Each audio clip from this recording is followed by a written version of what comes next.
ठिकराटे में भी ईद मिलादुल नबी जे सिलसिले में रैली कढी पई आहे। हर पासे मरहबा जूं सदाऊं बुलंद थी रहियूं आहिनि। तफ़सील ॿुधाए रहियो आहे मजीद महर। जश्न ईद मिलादुल नबी सल्लल्लाहु अलैहि वसल्लम जे सिलसिले में हुरजमायत ऐं सिकंदरियत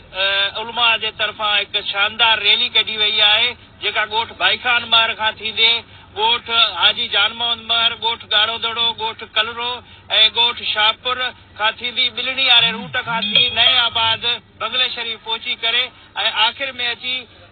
दावत कलरे में जेका इख्तिताम पज़ीर थींदी, जंहिंमें आलिम दीन जेको हुज़ूर पाक सल्लल्लाहु अलैहि वसल्लम जंहिंजी ज़िंदगी मुबारका ते रोशनी विझंदा ऐं नात ख़ान नातू पढ़ी जेको आहे उन्हनि खे ख़िराज तहसीन पेश कंदा। हिन